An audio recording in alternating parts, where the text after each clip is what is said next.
पुण्यातील श्रीमंत दगडूशेठ हलवाई गणपतीच्या दर्शनासाठी मोठी गर्दी उसळली आहे। राज्यभरातून गणेश भक्त दगडूशेठ हलवाई गणपतीच्या दर्शनासाठी येत आहेत। लांबच लांब रांगा लागत आहेत।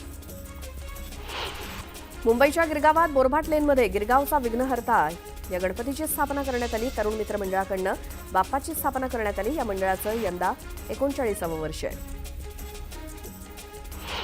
अहिल्यानगरच्या आव्हाणे गावात गणेशोत्सवाचा उत्साह बघायला मिळतोय। आव्हाणे गावातील गणपतीला आडवा गणेश किंवा निद्रिस्त गणेश असं देखील म्हटलं जातं। हा गणपती शेतात नांगरणी करताना सापडला तेव्हापासून हा गणेश तसाच ठेवून गावकऱ्यांनी या ठिकाणी मंदिर बांधलं आणि बाप्पाच्या दर्शनासाठी भक्त इथे गर्दी करतात। जळगावच्या नेहरू चौक मित्रमंडळातर्फे राजस्थान येथील खाटू श्याम मंदिराची आरास साकारण्यात आली असून ही आरास पाहण्यासाठी भाविकांनी अलोट गर्दी केली। जळगावचा राजा म्हणून या मंडळाची ख्याती असून मंडळाचं यंदाचं 42वे वर्ष आहे। नागपूरच्या पॅन्थिऑन नगरीमध्ये नागरिकांकडून केदारनाथ मंदिराचा देखावा साकारण्यात आलाय। बाप्पाच्या दर्शनासाठी भक्तांनी गर्दी केली। मावळमधील शिळीम गावातील लहू धनवे यांनी घरगुती गणपती देखाव्यात वीर बाजी प्रभू देशपांडे, फुलाजी देशपांडे, रायाजी बांदल आणि शेकडो मावळ्यांच्या शौर्याला सलामी देण्यासाठी पावनखिंड गाथा शौर्याची हा देखावा साकारलाय। नवीन पिढीला आपला इतिहास समजावा यासाठी त्यांचा हा प्रयत्न आहे। मावळमधील देहरोड येथे राहणाऱ्या तुषार ठाकरे यांच्या घरी गणपती विराजमान झाला असून त्यांनी गणपतीच्या देखाव्यासाठी महाबळेश्वरच्या कृष्णाई मंदिराची हुबेहूब प्रतिकृती साकारली। अमरावती शहरातील गणपती मंडळाला भाजपच्या नेत्या नवनीत राणांनी भेट दिली। त्यावेळी त्यांनी एका गणपती मंडळात ढोलवादन सुद्धा केलं। येवला शहरात दरवर्षीप्रमाणे संत गजानन महाराज मित्रमंडळानं सजीव देखाव्याची परंपरा कायम ठेवली। यंदा या मंडळानं पौराणिक कथेवरती आधारित हिरण्यकश्यपू वधाचा सजीव देखावा सादर केलाय। हा देखावा पाहण्यासाठी गणेश भक्तांसह सर्वसामान्य नागरिकांची मोठी गर्दी होतीये। डीजे वापरावरती बंदी असतानाही डीजेचा दणदणाट सुरूच आहे। मावळ तालुक्यातील तळेगाव दाभाडे इथे गणेश विसर्जन मिरवणुका पार पडल्या, मात्र या मिरवणुकांमध्ये डीजेचा दणदणाट बघायला मिळाला। या दणदणाटापुढे पोलीस प्रशासन देखील हतबल झाल्याचं दिसून आलं। सिंधुदुर्ग आणि कोल्हापूरला जोडणारा तळेरे गगनबावडा राष्ट्रीय महामार्ग 12 सप्टेंबरपर्यंत वाहतुकीसाठी बंद करण्यात आलाय। गगनबावडा घाटात मोठ्या प्रमाणात दरड कोसळल्यामुळे घाट वाहतुकीसाठी बंद झालाय।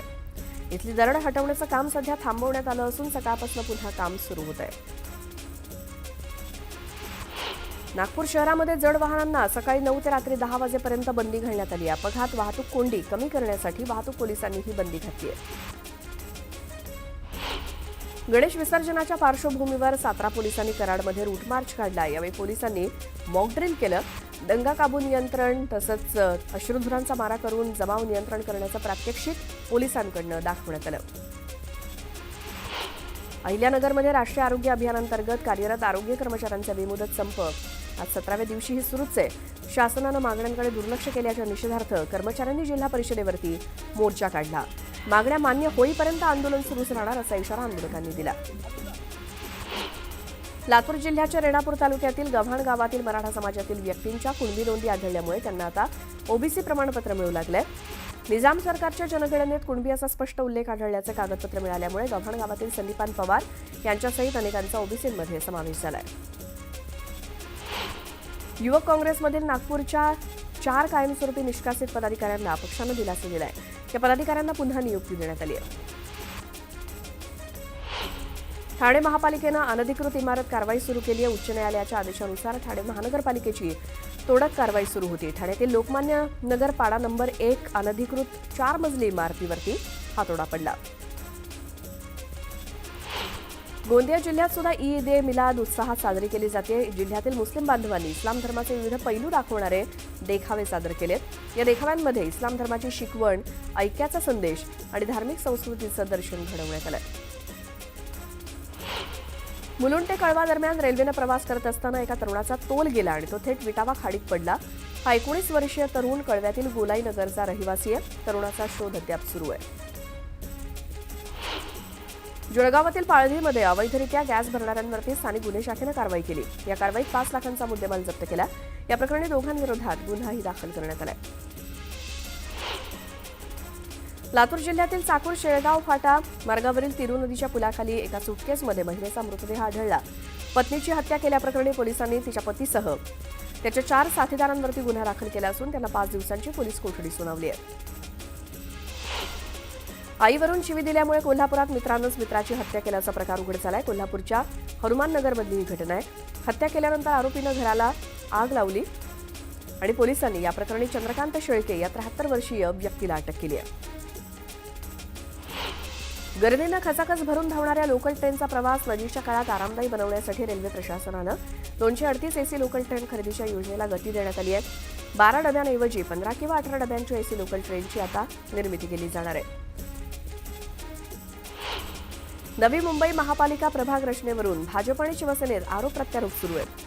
भाजपकडनं संपूर्ण प्रभाग रचनेवरती आक्षेप घेण्यात आला. नगरविकास खात्यामधील अधिकारी आणि पालिका प्रशासनानं प्रभाग रचना बनवताना सर्व नियम पायदळीत उडवले असा आरोप भाजपचे नेते संजीव नाईक यांनी केलाय.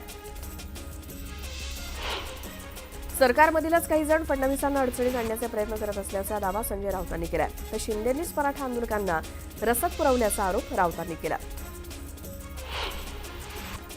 जरांगेंच्या आंदोलनानंतर मिलिंद देवरांनी मुख्यमंत्र्यांना पत्र लिहिलंय. दक्षिण मुंबईमध्ये आंदोलनाला परवानगी देऊ नये, मिलिंद देवरांची पत्रातनं ही मागणी होती. आणि आता एक सविस्तर बातमी बघूयात. सरकारनं मराठा आरक्षणासाठी नवीन GR काढला. हा GR मान्य करत मनोज जरांगेंनी सुद्धा गुलाल उधळून विजयोत्सव साजरा केला. पण 3 दिवस उलटूनही सरकारच्या GR संदर्भातील संभ्रम काही दूर होत नाहीये.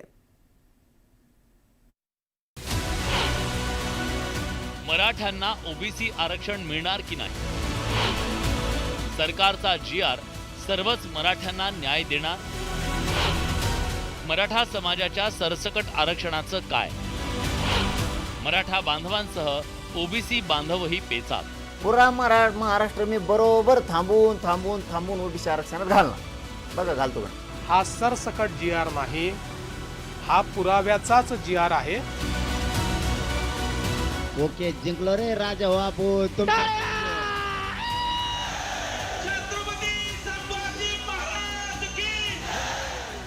मराठ्यांच्या ओबीसी आरक्षणाच्या मागणीसह मुंबईच्या आझाद मैदानातून एल्गार पुकारणारे मनोज जरांगे यांचा दावा आणि मराठा आरक्षणाचा GR काढून मराठा आरक्षणाचा तिढा सोडवल्याचं सांगणाऱ्या सत्ताधाऱ्यांचा हा दावा. मनोज जरांगे सातत्यानं मराठवाड्यातल्या मराठ्यांना ओबीसी आरक्षण मिळाल्याचं सांगतायत. त्याचवेळी सरकारकडून मात्र ओबीसी आरक्षणाला धक्का लागणार नसल्याचं स्पष्ट केलं जात आहे. त्यामुळे जर ओबीसींच्या आरक्षणाला धक्काच लागला नाही तर मग मराठा समाजाला ओबीसी आरक्षण कसं मिळणार हे कुणीच सांगत नाहीये.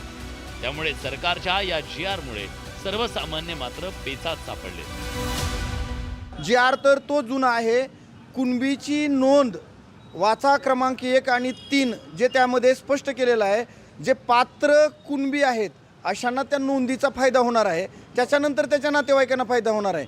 मुळात सरकारनं GR काढताना नेमका फायदा मराठ्यांचा केला आहे की कुणाचा केला या संदर्भात आमच्या मनामध्ये खूप मोठा संभ्रम आहे. ओबीसीचं आरक्षण राहील का नाही हे सगळ्यालाच वाटायला लागले. आता ती कसं काय वाटायला लागले ते प्रश्नचिन्ह व्हायला ना. सरकार आता कुंकड इकडे मराठ्यांना पण देणार आहे, इकडे पण देणार आहे, मी आता कुंकड देणार आहे. नेमकं हा संभ्रम निर्माण आहे.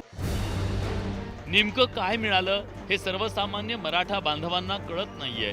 त्याचवेळी सरकारच्या GR मुळे आपण काय गमावणार याचा अंदाज ओबीसी बांधवांना लागत नाहीये. असं असलं तरी काही आरक्षण अभ्यासक मात्र सरकारच्या या GR मुळे काहीच बदल होणार नसल्याचं सांगतायत.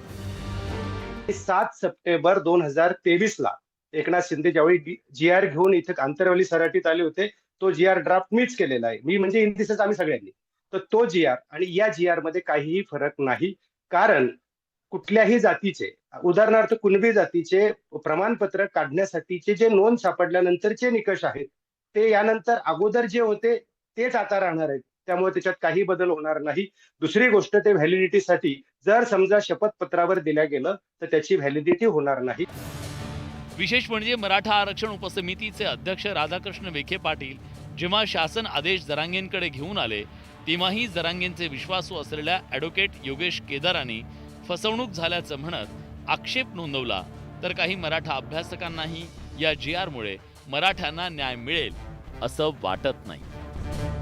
असं नाही वाटलं पाहिजे की सरकारचा माणूस होता आणि हा सरकारला मिळालेला माणूस होता.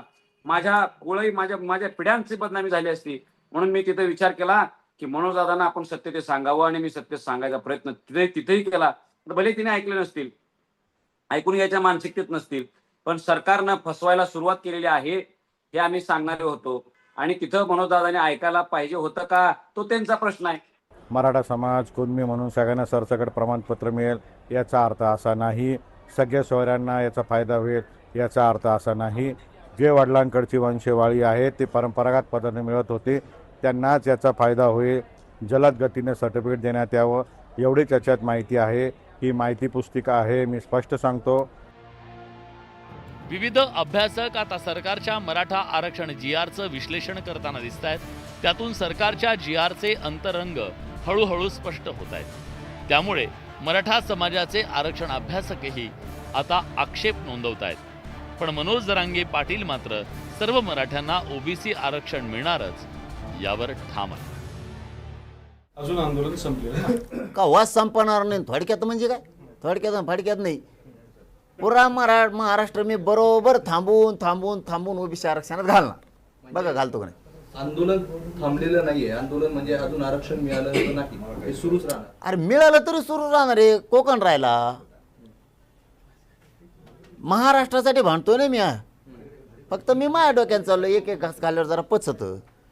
लय मोठा खोंगा खाऊ घातल्यावर समाजाला पचत नसतं पोटात. मनोज जरांगे दावा करत असले तरी सरकार मात्र मराठ्यांना सरसकट OBC आरक्षण मिळणार नाही या आपल्या भूमिकेवर ठाम आहे. त्यामुळे सर्वसामान्य मराठे मात्र संभ्रमात सापडलेत. आझाद मैदानात सरकारनं जो शासन आदेश जरांगेंच्या हाती दिला तो GR सर्वसामान्य मराठा बांधवांना खरंच न्याय मिळवून देतो की पुन्हा नव्यानं मराठा आरक्षण आंदोलन उभं राहतं हे येणारा काळ ठरवणार. शरद जाधव, न्यूज 18 लोकमत.